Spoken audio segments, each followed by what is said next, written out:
My name is Commissioner Frank Avila, and I'm a commissioner at the Metropolitan Water Reclamation District of Greater Chicago. And today, my guest is Natasha Koss. Natasha is a development coordinator at the Superior Watershed Partnership in Marquette, Michigan.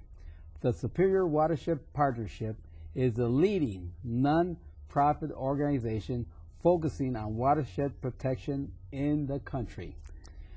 With 150 primary watersheds draining into 3 of the Great Lakes, the Superior Watershed Partnership works with many citizens throughout the Michigan Upper Peninsula to protect water quality for future generations. While Natasha works primarily in the area of membership fund development, she is a biologist by education and can speak freely on biological issues and water quality. She received a Bachelor and a Master of Science degree from Northern Michigan University, emphasizing wildlife biology and ornithology. Before settling in the nonprofit world, Natasha spent many years working for the National Park Service, the U.S. Forest Reserve, and the private environment consulting field. Natasha also volunteers for Marquette City Planning Commission and sits on the board of a local nonprofit nature center and the Michigan Audubon Society. She spends the little free time she has with her husband and her 2 dogs on the beaches, rivers, and trails of the Michigan Upper Peninsula. Thank you for being on our show, Natasha. Thank you for having me. You know, Natasha, as I mentioned, we all know that the Superior Watershed Partnership is the leading organization here in America of pharmaceutical collection. Yeah. And I was wondering, what is their mission? Well, our mission is to protect the watersheds of the Upper Peninsula of Michigan, doing it watershed by watershed. And so we want to protect the water quality. We want to protect all the things that depend on the water. And so we just focus on water. That's what we do. And that's excellent because, you know, nowadays we hear of global warming. We hear of CO2, of a lot of pollution entering our waterways. And one of the pollution items that's coming into our waterway is pharmaceutical drugs. Right. And so as I was reading up on your organization, it mentioned that you have collected, and was that in one one drive that you're doing, over 1 ton? We did. Pharmaceutical drugs? Yep, we did. We did through a network of people throughout the Upper Peninsula called the Earthkeepers. Yes. We organized a 1-day, 3-hour event where we collected all unused, expired, old pharmaceuticals people could just bring in, including narcotics and controlled drugs. Yeah, controlled substances, and people brought in over a ton of these drugs and over $500,000 worth of narcotics. So this was a big thing. It was record-breaking for the U.S. for sure. And on the screen we showed the various prescription drugs that's on the screen right now. Yep. And you said you did that in 1 day? We did that in 3 hours. In 3 hours? In 3 hours. Yep. And 19 sites. 19 sites. Now the group that you had involved, I was reading up on it on your website. It mentioned that you organized it through 5 or 7 different religious denominations? Yep. Earthkeepers is a network of 9 different faiths across the Upper Peninsula, from Roman Catholic to Lutheran, Jewish, Baha'i, Buddhist, 9 different faiths across the UP that signed a covenant in 2004 that said our congregations, our people that are, in our organizations, in our churches, are supporting environmental protection, and in particular supporting organizations that are protecting the environment. So, and they focus a lot on pollution prevention. So in the first year that this covenant was signed, we did a household hazardous waste collection across the UP and collected over 45 tons of household hazardous waste in 1 day. In 1 day? In 1 day. And then the next year we did electronic waste, which is, computers, TVs, that sort of thing. And we collected over 320 tons in 1 day. So this is a huge network of people that are just coming out to do what they can do to prevent pollution to reach our waters. Well, and that's why I'm glad you're on our show, because the United States and the world has to know the type of program that you're doing. And I guess that's why Superior Watershed Partnership is considered one of the leading organizations, I guess, throughout the world in organizing and collecting unused prescription drugs, Yep. and maybe personal care products also. Exactly. We had, at our collection, we had a lot of different kinds of sunscreens, oils, soaps, the kind of things you put on your skin, like that treat fungus or whatever. Yes. All kinds of personal care products. Yep. And this goes, my first question then is, what is the issue with pharmaceuticals in our waterways? Well, the issue is it's coming up that it's a new and emerging issue that's happening now in our waters. And Sherry, could you please show the waterway show that we have, and that'd be number 7, showing the coastal line up there in Lake Michigan, Sherry? Yeah, it's an issue that is new and emerging, and it's where we're finding very, very trace amounts of pharmaceuticals in our waterways. These are things that are going through the wastewater treatment plants and are not being treated and are not being dissolved. They enter our waters through our own selves. When we take drugs, our body takes in so much, and the rest gets excreted. And it's also entering our waterways through being poured down the toilet. What do people think when they say, well, I can't take this anymore, it's expired, what should I do? Well, they just flush it down the toilet. That's what we've always done. But now we're here to say you don't want to do that. Yes. I grew up and I was taught to flush unused prescription drugs down the toilet, and it's a no-no. It's a no-no. You cannot dispose of your unused pharmaceutical drugs and flush it down the toilet. Right. That's what you don't want to do. Because it goes through our sewer treatment plant, which does not treat some of the most of the pharmaceutical drugs. Right. And it goes right through the system. Right. And out into the environment. Right. And we're only just now beginning to understand what is happening when this happens. What kind of impacts it's having on aquatic life, and to some extent us. I mean, it's ultimately going to affect us. We just don't know how at this point. And they have made risk assessments separately on pharmaceutical drugs, and they say separately the risk assessment is very low, that it won't harm a human being.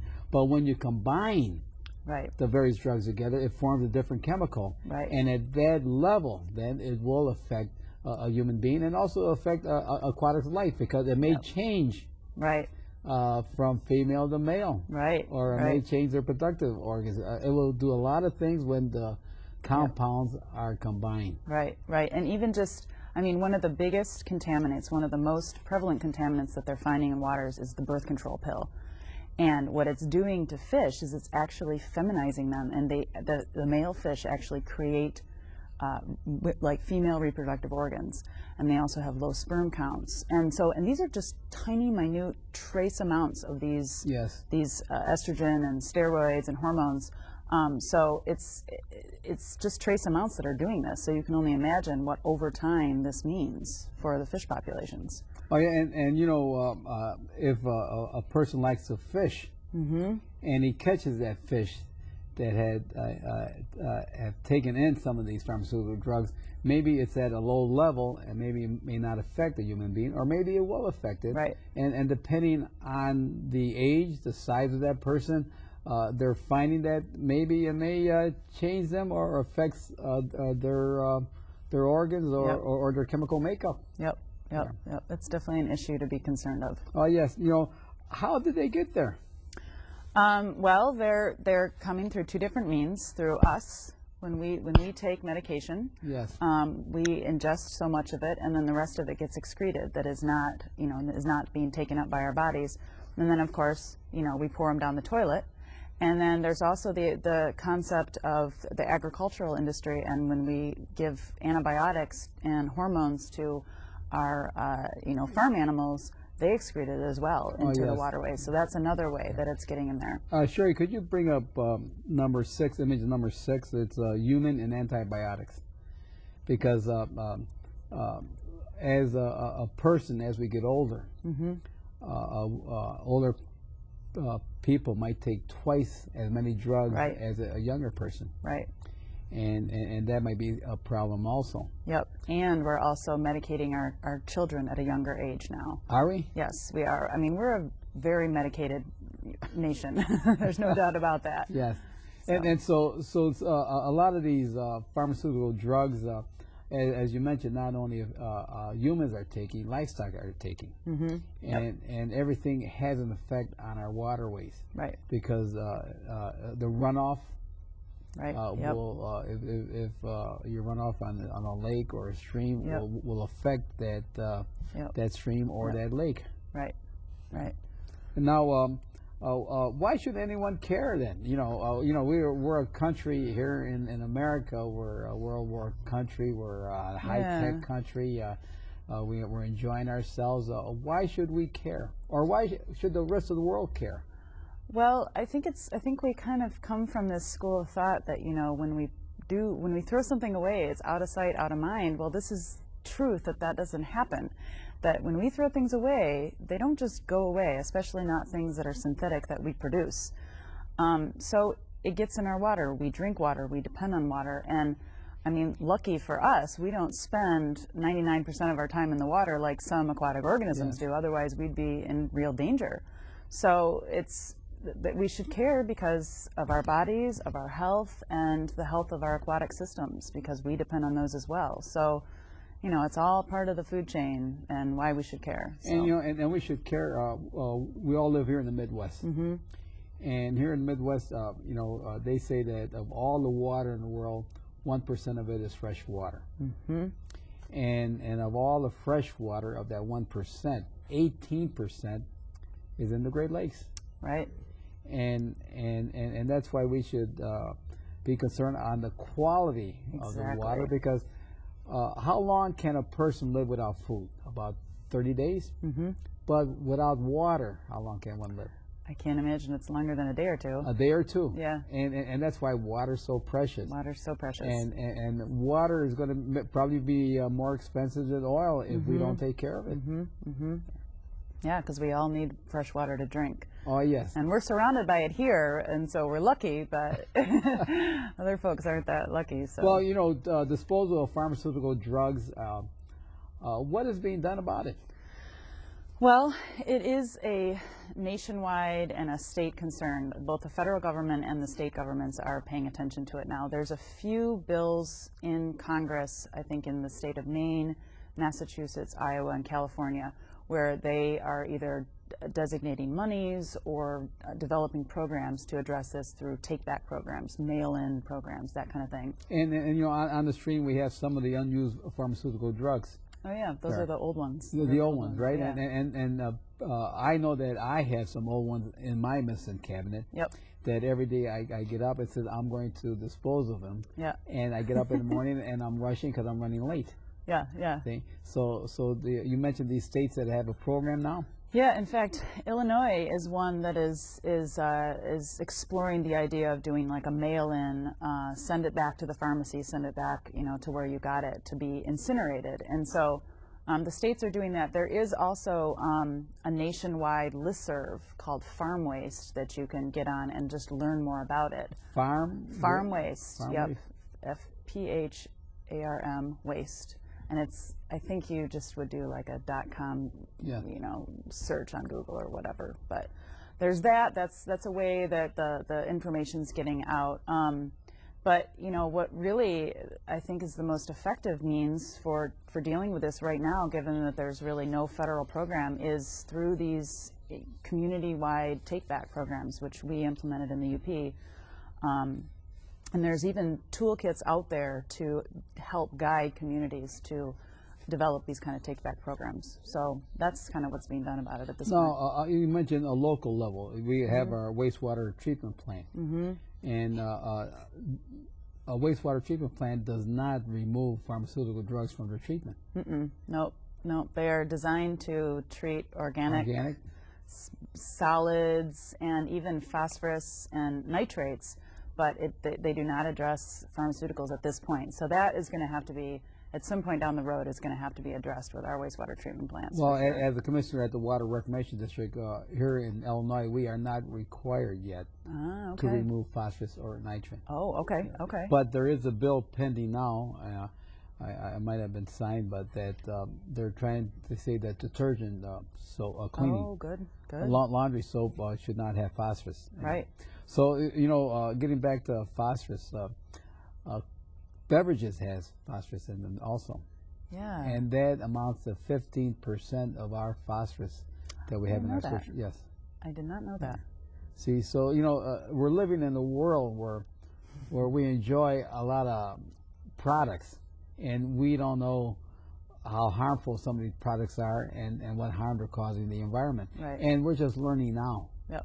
We're just learning now because, and the reason why we're learning now is that our scientific equipment, our testing equipment, is available now. Right. Could achieve to test for these low level Right. of pollutants that are coming into our waterways. Right, because they are in such a trace amount that it would have to be very precise detection, I'm sure, in the wastewater treatment plants. Yeah. Now, on the pharmaceutical collection events, can you tell our audience how they could go about achieving what you achieve?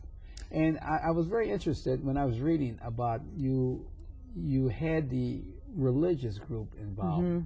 And I think that might be the key throughout the United States, wherever they live, if they could talk to those various denominations and have them be involved, because that must have took some time. It has. It's been you know, since 2004, this network of people has just been growing and growing. And I think merging faith with the environmental community is just, I mean, it reaches out to so many people, and people believe, you know, protect what was created by God, protect God's creation. I mean, it can be very easily understood by most people. So yeah, that's a great way to do it, but it could be just as simple as you know, just coming together with a group of people from your community and deciding you're going to do this. And there's a toolkit out there, and I want to make sure I get this right, but it's the Illinois and Indiana, you may have even heard of them. Well, I received one. The Sea Grant Yes, I have program? it in my office. Okay, so they have a toolkit for citizens to start their own program. Yes. And that can be found, and I can give the website. Yes, give the website. It's www.iisgc as in cat, p as in paul.org. And that's where you can get this toolkit that will guide you through. I mean, it gives you examples of the promotional materials, I mean, everything to be able to put on your own collection day. And the United States Environmental Protection Agency probably will come out and talk to you about it. Yep, they are very supportive of this. this. Yes. I met them at a conference. We had a conference Beyond Pesticides. Okay. And at the conference, they were talking about how to dispose of pharmaceutical drugs. And they raved about your organization, the Superior Watershed Partnership. And I said, you know, we have to have you on our show because the excellent job that you're doing in collection of pharmaceutical drugs. Yeah. And so you got started by their toolkit and their help. Yep. EPA funded our whole pharmaceutical collection. They funded it along with a few other foundations, but if it weren't for them, we wouldn't have been able to do what we did that day. Because they're very concerned, because by just their name, Environmental Protection Agency, they want to protect the agency, and they have some very fine people up there. Yep, definitely. And so are you you had one this year also, pharmaceutical collection? Yep. Like I said earlier, it was record breaking. We had about probably 2,500 people come. 2,500 people? 2,500 people come from all across the UP. And all volunteers? And all volunteers, yep. All volunteers, people just, you know, taking people's drugs, but also we had a pharmacist and a law enforcement officer at each one of the 19 different sites where we had the drugs collected. So what happened when they're collected and probably disposed? What happens then? Well, it's basically treated like household hazardous waste in some ways. I mean, it can be considered household hazardous waste, but it's incinerated essentially, and then the air, that is the gases that are taken off from that, are treated and according to the Clean Air Act. Okay. So that's the method by which they're disposed. Because everything that we do in life has another effect, and we have to make sure that what we do in life and what affects another thing, that effect is properly handled also. Right, yep. At each stage. at each stage. Yep. Because there's no reason to we can't do it right all the way through. Right. Yep. You know, and at the end, if it's not done properly, then we wasted at the beginning what we did at the beginning. Yep. And that, you know, on your website you have Earthkeeper. What is Earthkeeper? Well, that's the group of the faith leaders. Those are the 9 different faiths, and they're called. That's what they're called, Earthkeepers. Earthkeepers. Yep. And it's like I said, it's 9 different faiths across the UP, and I mean it includes all of their congregations, all of the bishops' congregations. So we're thinking that it reaches about 65% of the population of the UP. So when you that's very interesting because we're here. I live in Cook County. Mm-hmm. I live in Chicago. Mm-hmm. Probably I could go to ask 9 or 10 or 20 denominations, and did you go talk to the top level? Yep. And it must have taken time. Yeah, it was really our executive director, but I mean he and a few other very key people in the environmental movement up in the UP. Went and talked to the bishops, the leaders of these faiths, and we had a few of an Episcopalian bishop and another one of the Roman Catholic bishops were really advocates for this, and so they were also very instrumental in getting Earthkeepers formed and moving along. So groups throughout the United States have you as a role model. Yeah, absolutely. That they could like here I'm in Chicago. Mm-hmm. That I could go and talk to our cardinal. Mm-hmm. And say that it's worked up in the Upper Peninsula. It's working. The bishop approved it. Yep. They went along with it. I could go talk to a Jewish leader. A Lutheran leader, a Methodist leader, and say, look, that's what they're doing out there. Can we do something here? Right. And maybe that's what we should do here in Cook County. Yeah. Is that go talk to the various religious organizations and have them get involved in how to dispose of pharmaceutical drugs. Yeah, and a whole other host of things, because then you've got this audience. And then what other things can we do then besides? Well, like I said, we're focused on pollution prevention. Our Earthkeepers is, and so we did the e-waste, we did the household hazardous waste, and then we did pharmaceutical waste. And so this coming year, we're looking more at energy issues and energy efficiency. And so we're not sure exactly what our one-day event's going to be, but we're thinking somewhere along the lines of like a light bulb exchange or something like that. So. So it's just, it's taking its own direction right now, but it certainly could be a model for other municipalities for sure. And I could even give you a copy of our covenant, and you guys could just copy it and sign it. I would like a copy. Yeah, absolutely. Of your covenant, and probably we would send it to get the names of all the leaders of the various religious organizations, see if they would like to do something. Right. To save our planet. Right. For ourselves presently, for our kids, and for their kids, and their kids for the next 1,000 years. Right. And this is what the Earthkeeper is addressing on the pharmaceutical and water pollution issues. Yep. And now, what's the one message from Earthkeepers that you could give to our viewers? Is there any message out there? Yeah, it's just that community organizing around pollution prevention, it could be really easy. It could be as simple as a few people getting together, meeting a couple times, and establishing some kind of a program like our pharmaceutical collection. It's really pretty easy, and we have the model, and there's a toolkit available, and we'd be more than happy to help people to learn how to do this, because it's just about getting people who are concerned together and willing to do a little work. But this is the way, I think right now, the only way we can address the pharmaceutical issue in our waters is by doing these smaller community-led pharmaceutical takebacks. So that's what I would, the one message I would spread is that it's what we're going to have to do at this point until there's a federal program or a larger program to deal with these in our waters. So here in Cook County we have 5 million people. Wow. And so we do have an awful lot of people. Yeah. And probably every one of us probably might take 1, 2, 3, 8, 10, 30 different prescriptions a day. Yep. Depending our age, our health. Yep. And there has to be some way that we could give information out there. Right. How to dispose of pharmaceutical drugs. Yep.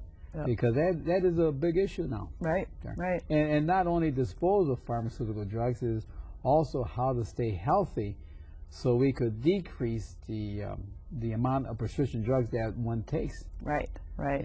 And that's why we have organic farming, organic food is starting to grow right now. Yep. But all this needs help from the top, from the federal government also. Right, right. You know, because this is a national issue. It is. And it comes down to the state and local issue. Right. What should or should not the average person at home do with their old and expired drugs? Well, first of all, if I would try to find out if there's some kind of a collection going on in your area, and if there is, that's where you should take them. That includes a household hazardous waste collection too. Yeah, well, we at the district, at the Water Reclamation District, we do have household collection. Right, and pharmaceuticals can be taken to that. But if you don't have access to that, what the Fish and Wildlife Service, the White House, everybody's recommending is to put the drugs, crush them up in water, put them in a sealed container with kitty litter or coffee grounds, something that will absorb them, and then dispose of them in the trash. That's sort of like the message that we're trying to send, that if you can't take them to a collection site or a household hazardous waste collection site, then that's the best way to do it. Yeah, I think we have to find other ways, because the problem that I see with that is that it goes to a landfill site. Yep. And maybe they're going to leach into the surface, which we don't know where they're going to go. Right, right. So we have to solve this problem. Yep. The best way that I know is what you're doing. You collect them and you incinerate them. Yep. Yep. And any last words to our audience out there on Superior Watershed project that you're doing?